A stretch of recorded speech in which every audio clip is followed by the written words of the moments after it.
내가 죽은 뒤에 내 뼈를 하얼빈 공원 곁에 묻어두었다가 국권이 회복되거든 고국으로 반장해다오.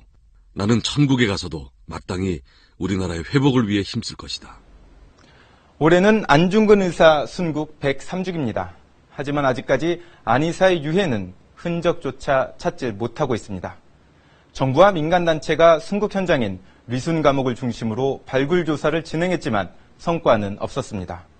이러다 보니 효창원에 마련된 안중근 의사의 묘역엔 유해와 비석이 없는 허묘만 있을 뿐입니다. 안 의사를 기리기 위해 한국과 중국은 의거 현장 하얼빈역의 표지석 건립을 시작했지만 정작 가해자인 일본은 안 의사를 폄하하며 아픈 상처를 자극하고 있습니다.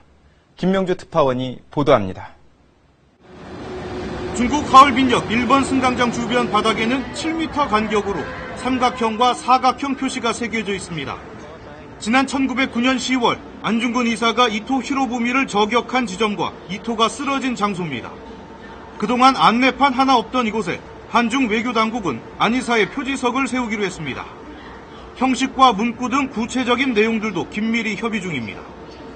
安重根是历史上著名的抗日义士，在中国也受到尊重。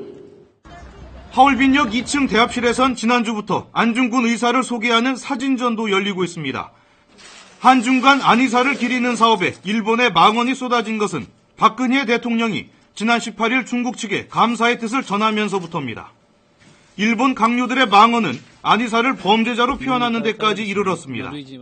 安重根については、これは伊藤博文を殺害をして死刑判決を受けた人物というふうに認識をしております。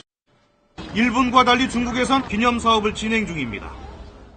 안중근 의사 표지석 설치 사업이 본격적으로 시작되면서 한중 모두 일제 침략의 상흔을 갖고 있다는 공동 인식도 확산되고 있습니다. 1909년 10월 안중근 의사의 의거가 있었던 하얼빈역입니다. 당시 안 의사의 표적이 됐던 이토 히로부미, 우리에겐 한반도 침탈의 원흉입니다. 일본에선 어떨까요? 일본 역사교과서에선 메이지 헌법의 기틀을 잡고 부국강병을 이끈 근대화의 아버지로 평가하고 있습니다. 일본은 한때 이토의 얼굴을 집회의 도안으로 사용했을 정도입니다.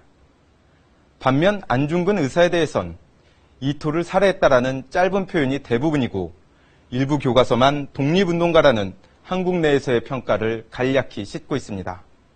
한반도 침탈 과정에서 이토의 역할이나 안 의사의 동양평화론 등은 찾아보기 어렵습니다.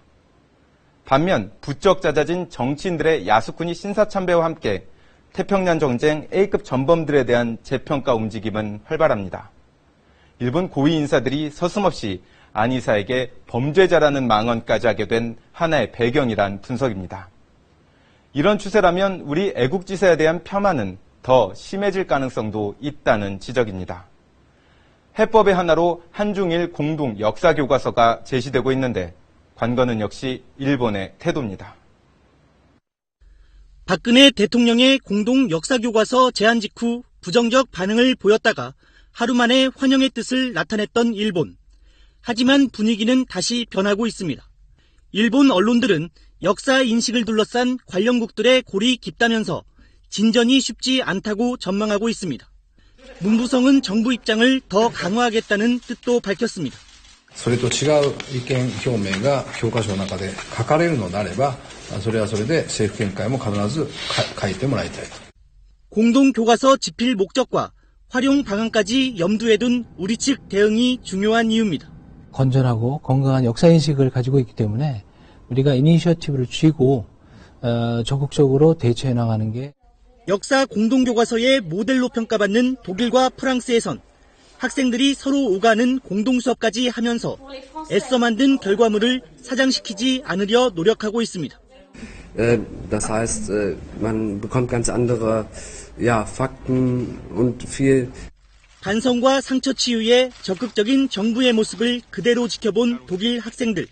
그 사과를 받아들이고 자국 중심의 역사를 탈피했다는 프랑스 학생들.